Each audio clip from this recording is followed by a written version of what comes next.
Hello बच्चों, चलिए प्रश्न को पढ़ते हैं और समझते हैं। एक चुनाव में 3 जिलों में क्रमशः 20, 25 और 30 व्यक्तियों द्वारा प्रचार करना है।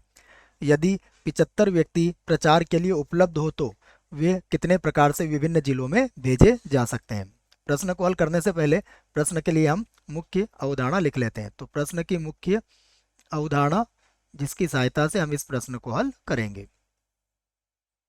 मुख्य अवधारणा में हम सबसे पहले एक सूत्र लिखेंगे जिसकी सहायता से इस प्रश्न को हल किया जाएगा, और वह सूत्र है NCR बराबर होता है n का फैक्टोरियल बटा r का फैक्टोरियल और n माइनस r पूरे का फैक्टोरियल। ये सूत्र याद रखें आप।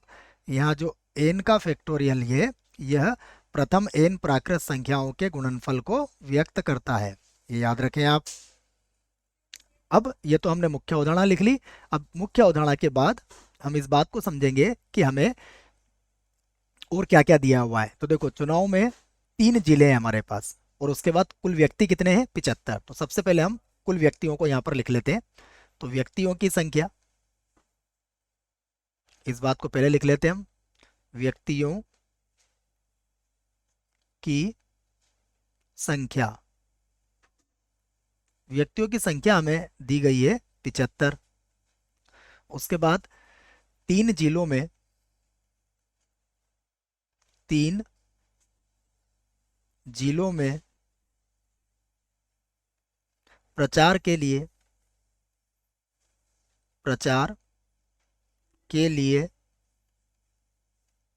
आवश्यक व्यक्तियों की संख्या या आवश्यक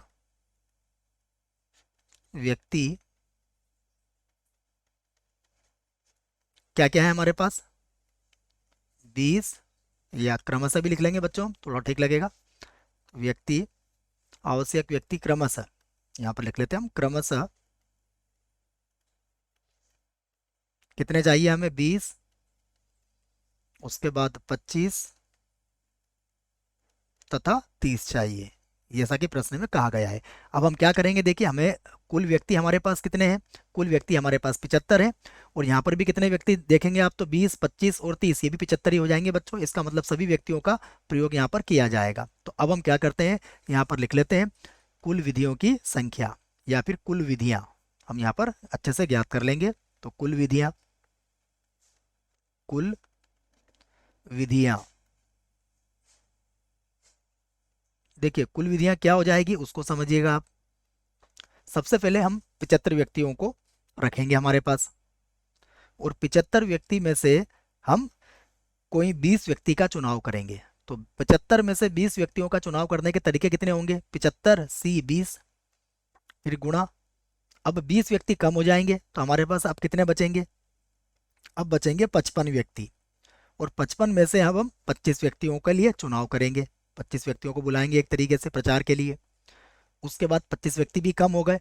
अब कितने व्यक्ति शेष बचे? 30, और हमें व्यक्ति कितने चाहिए? 30 ही चाहिए, तो इनको भी हम बुला लेंगे। तो ये हमारे पास आ जाएगा 75 C 20, उसके बाद गुणा 55 C 25 और गुणा 30 C 30, यह आ जाएगा हमारे पास। अब हम इसको सूत्र लगा के हल कर सकते हैं। सबसे पहले हम लिखेंगे 75 का फैक्टोरियल बटे में आ जाएगा 20 का फैक्टोरियल, और 75 में से अगर 20 घटाएंगे तो यहाँ पर आ जाएगा 55 का फैक्टोरियल, गुणा यहाँ पर लिखेंगे हम 55 का फैक्टोरियल, उसके बटे में आएगा 25 का फैक्टोरियल, और अब घटा देंगे तो ये आ जाएगा 30 का फैक्टोरियल। यहाँ चाहो तो गुणा आप लगा सकते हो। उसके बाद फिर गुणा 30 से 30 का मान 1 होता है, तो इसको हम सीधा लिख लेंगे 1। अब अगर आप ध्यान से देखेंगे तो देखो कुछ कट रहा है यहाँ पर, तो हम इसको काट देंगे। 55 के फैक्टोरियल को 55 के फैक्टोरियल से हम यहाँ पर काट देंगे। अब जो बचेगा वही हमारे प्रश्न का उत्तर होगा। इसको भी मैं लिख देता हूँ। तो क्या बचा हमारे पास? हमारे पास बचा 75 का फैक्टोरियल, उसके बाद यहाँ पर बचा है 20 का फैक्टोरियल, उसके बाद 25 का फैक्टोरियल, और उसके बाद है 30 का फैक्टोरियल, और यही हमारे प्रश्न का उत्तर होगा। आशा करता हूँ आपको इस प्रश्न का उत्तर समझ में आया होगा। धन्यवाद।